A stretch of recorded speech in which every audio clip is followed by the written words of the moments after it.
What is a typical income, according to CNBC, that you need to buy a home today? That article and several other articles from Housing Wire, actually, that we're going to go over days on market and what we're seeing out there as inventory. But before we jump into this, welcome to Real Estate Daily. My name is Troy, and every day we go over the latest news in real estate, housing, and the mortgage markets. Now, before we jump into all of that, I'm going to give you the best 5 minutes by the 10 minutes in real estate every single day. Hit that subscribe button. Boom, boom, boom. All right, let's jump into it. CNBC came out about an hour ago. Actually, it came out late Friday. It says buyers need a six-figure income to afford a typical home. Report finds here's how to reduce the cost. And so let's go over the key points here. It says in October, U.S. buyers needed to earn $107,281 to afford median monthly mortgage payment of $2,682 for a typical home, according to Redfin. Now, two things I want to go over here. This is household income. This isn't single person income unless they're buying it by themselves. Number two, Redfin's numbers are always skewed. Why? Because they're pulling out of the lowest amount of people they're talking to. They're surveying such few people. And because of that, you always get skewed numbers coming out of Redfin. We obviously know that Redfin just closed down their iBuying platform. And now looks like they had a bunch of layoffs. So you know they're dwindling down. With that being said, let's go into the next key point here. It says 45.6 higher than the 73,668 yearly income needed to cover the median home price payment 12 months ago. All right, I get it. You know, we basically doubled our interest rates, so that makes sense. But this just shows you, because people are still buying homes, that the wealth in the United States is still here. Even though we're in a high inflationary environment, as well as we're seeing interest rates go up, people are still buying homes, you know? So this is a very interesting article, but when it's all said and done, I think that if you were to shop around, if you qualify at a credit union, thank you, a credit union, then you're going back to, because their rates are typically almost half of what you see out there on a typical mortgage on these big companies. You're going to get actually a better rate. Now, I always tell people in this kind of environment, you have to go after a rate. Number one. Number two, go after a loan program. If you can get a 2-1 buy down, you're buying 2 points down for the first year and a point down the second year. Hopefully we'll see the Fed turn. We'll see interest rates go down within the next 2 years, and you can absolutely refi out. Next article. Days on market grow despite low inventory for existing homes. It says current inventory at 1.22 million, while historic norms are between 2 to 2.5 million. Guys, we're at half of what we typically have.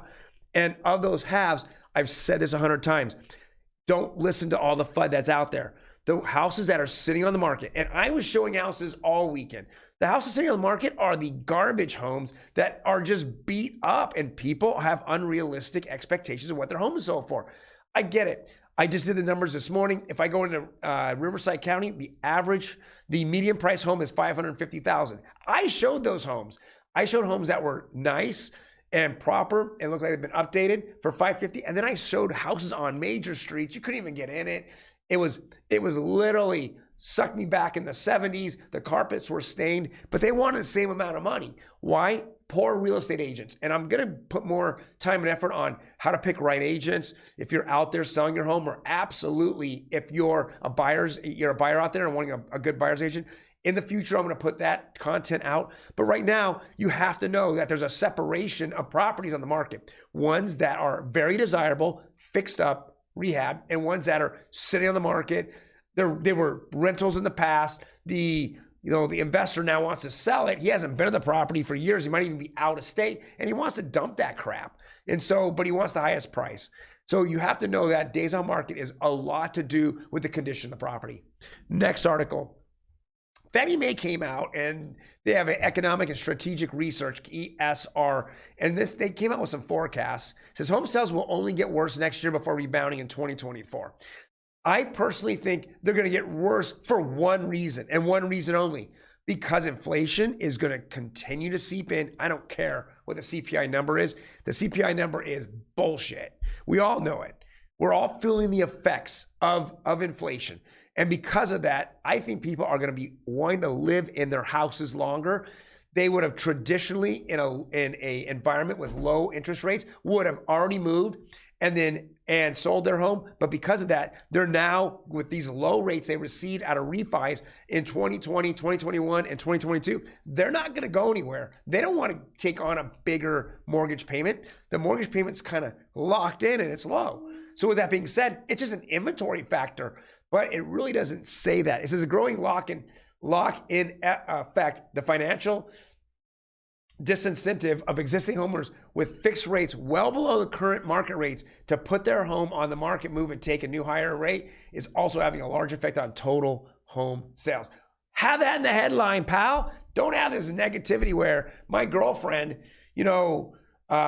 is sitting there telling everyone on CNBC that the market's crashing when it's really not crashing. We're still up from year over year. It's ridiculous. If I bought a house 12 months ago, I have equity, average. I have equity in my home in a lot of areas, 10% or more year over year. So don't tell me about this. You have to look at the big picture. I can take one statistic and tell you that the earth is falling apart and that you better get in a shelter or build a shelter in your backyard.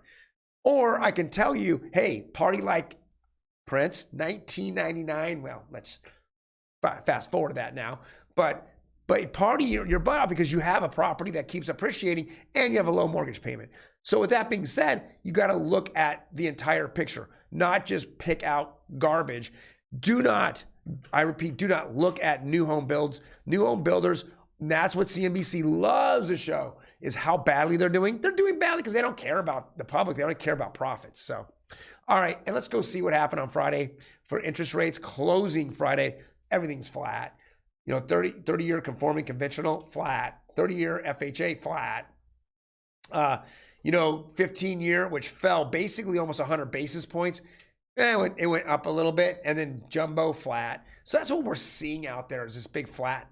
Now we're seeing it flatten out, but everyone's going to anticipate December 14th and December 15th. I think there's a lot of uncertainty in the market. It's cautiously optimistic right now.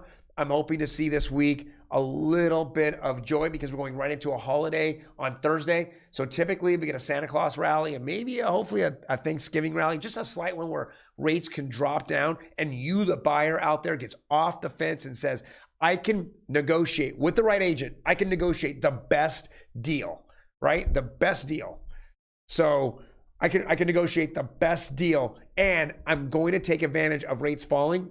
And if I do it right, then in the next 12 to 18 months, I can refi that out, have the lowest price on the block of any property that's sold in the last 1 year, maybe even 2. Even though it's a little bit of a fixer, I'll just do the honey-do list and I'll make it look as good as I possibly can. And then I will live through this next couple of years and then I'll see this equity boom, which I'm thinking is going to happen. Guys, thank you very much for joining me today. I'm hoping that I can give you some insight on the market and what's happening. Otherwise, hit that like button. If you like this video, leave a comment below. Otherwise, you guys have a fantastic day and I will see you mañana.